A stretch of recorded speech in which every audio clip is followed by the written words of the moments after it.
Hello, my friends. Welcome to Luna English Podcast. This is Luna, and today we'll talk about something important. How can we make learning feel as addictive as social media? You know the feeling. You open your phone for just 1 minute, but suddenly, 30 minutes are gone. Social media pulls you in. It keeps you hooked. But what if learning could feel the same? This question matters, because many people want to learn but struggle to stay motivated. They start with energy, but then they stop. Why? Because learning feels heavy, boring, or too slow.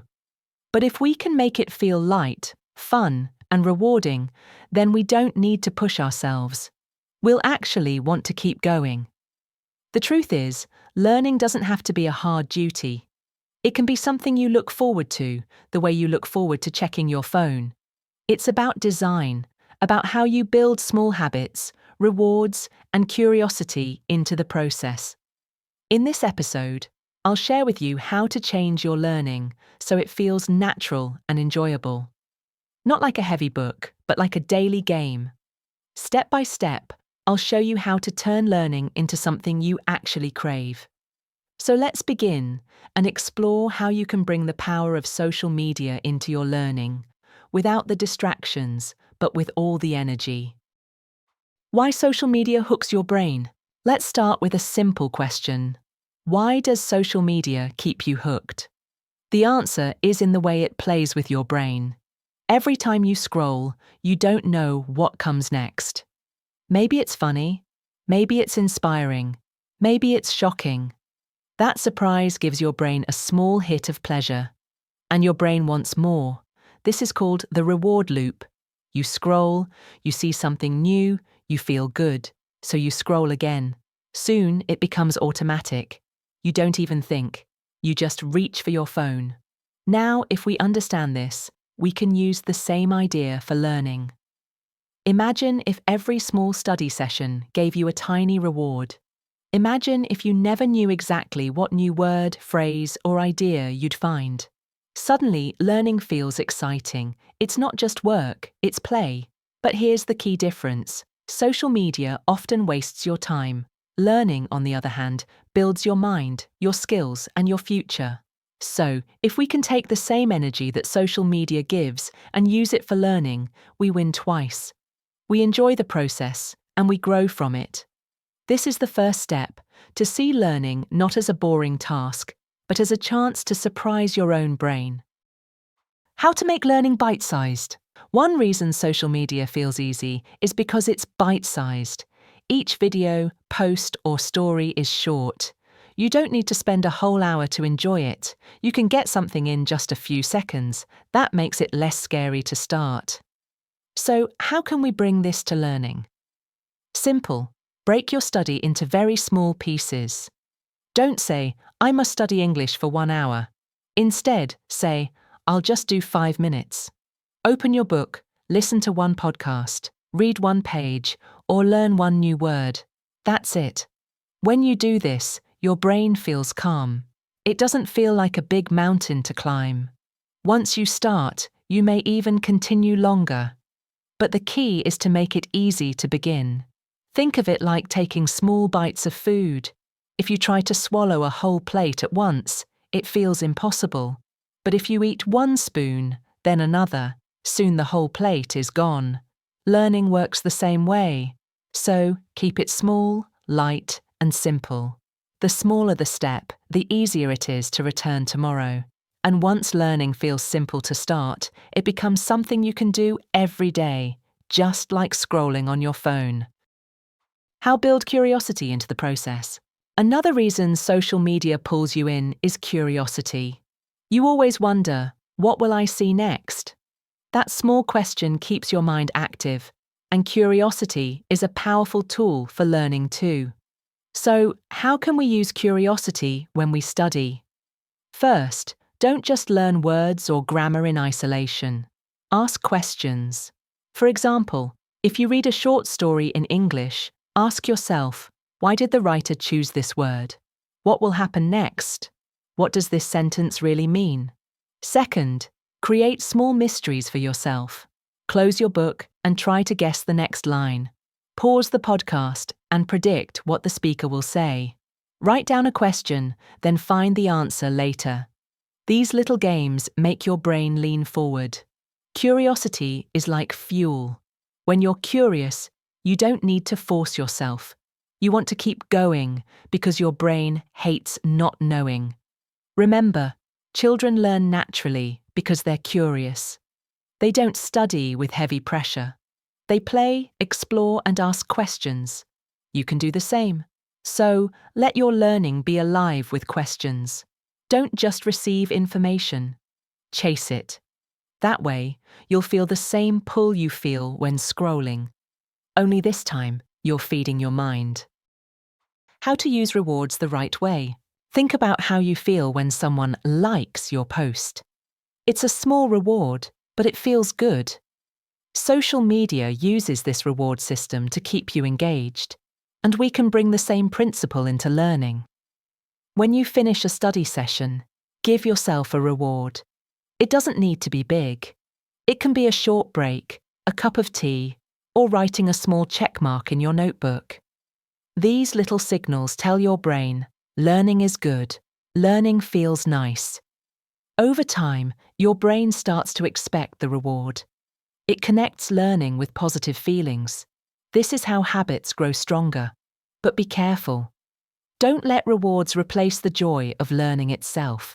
The goal isn't just the cookie or the tea. The goal is to feel proud of your progress. So let the reward be a small symbol, not the main reason you learn. Here's a simple trick. Keep a calendar and mark every day you study. Watching those marks grow is itself a powerful reward. It feels like building a chain, and you won't want to break it. So learn to use rewards wisely. They're not bribes, but signals.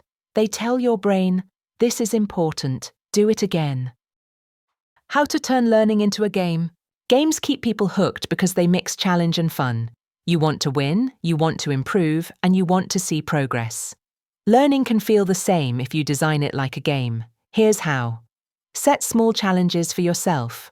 For example, today I'll learn 5 new words, or I'll listen to 3 minutes of English without stopping. When you reach the goal, celebrate. You can also use levels, just like in games. Imagine yourself as a beginner at level 1. When you finish 10 lessons, you move to level 2. Each level shows progress. Each level gives you a new reason to continue. Another idea is to track points. Give yourself 1 point every time you study. When you reach 50 points, reward yourself. It doesn't need to be fancy. Even writing "level up" in your notebook feels good.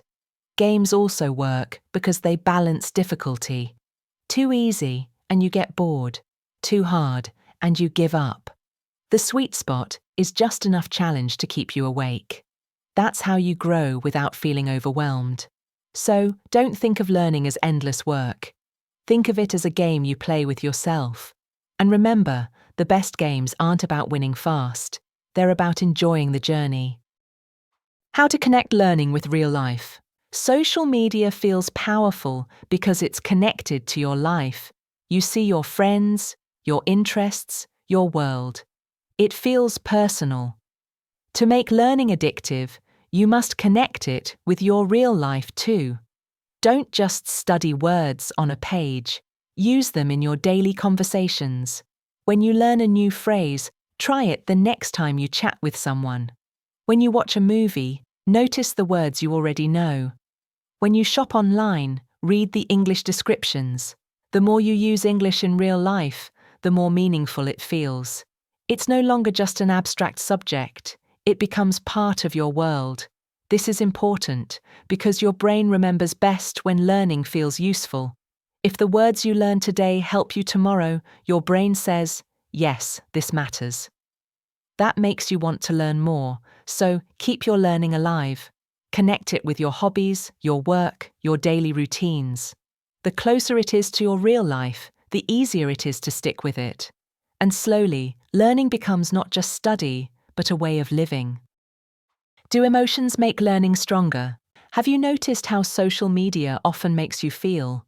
Sometimes happy, sometimes angry, sometimes inspired. Those emotions keep you engaged. The truth is, emotions also make learning much stronger. If you feel bored while studying, your brain doesn't hold much. But if you feel joy, interest, or pride, the memory sticks. So, try to add emotion to your learning. Listen to songs in English that touch your heart. Watch movies that make you laugh or cry. Read stories that inspire you. When you connect language with real feelings, you don't just understand the words, you live them. Also, notice your own emotions during study. If you feel tired, take a break.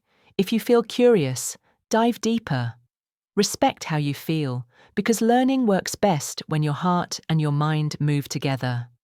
Here's a small practice. At the end of your study, write one sentence about how you feel. For example, I feel proud today, or I feel curious about this word. This helps your brain connect learning with emotion. So, don't study like a robot. Study like a human. Let your emotions guide you. They make learning alive, personal, and unforgettable. How to make learning social. Social media is powerful because it's social. You share, you connect, you feel part of a group. Learning also becomes stronger when it's shared with others. Find a partner or a small group who shares your goal. Practice together, even for a few minutes. Share new words, challenge each other, or simply talk about what you've learned. When you study with others, you don't feel alone. You feel part of something bigger. And when someone celebrates your progress, it feels rewarding. Just like getting a like on your post, but more meaningful. Another way to make learning social is to teach others. If you explain a word or a phrase to someone, you'll remember it better yourself. Teaching is one of the best ways to learn. If you can't find a group, you can still make it social online. Join a language community, write comments, or exchange short messages. The key is to share your journey, not keep it hidden. So, let learning be social. Let it connect you to people. Because when you learn with others, you don't just improve your skills, you build relationships. And that makes the process even more addictive in the best way. How to build a lifestyle of learning. Now we come to the final part. The secret to making learning addictive, like social media, is to make it part of your lifestyle. Not something separate, but something natural, like brushing your teeth or drinking water. When learning becomes daily, it no longer feels like effort. It feels normal. You don't ask, should I study today? You simply do it because it's part of who you are. To build this lifestyle, use everything we talked about. Keep it bite-sized, stay curious. Use rewards and games, connect it with real life, add emotions, share it with others. Step by step, these small things create a big change. And remember, this is not about perfection. You don't need to study for hours. You don't need to know everything. What matters is consistency. A little, every day. So, let learning be a part of your life story. Let it be something you look forward to. And one day, you'll notice, you don't need social media to feel addicted. You've built an addiction to growth, to knowledge, to becoming your best self. That is the real reward.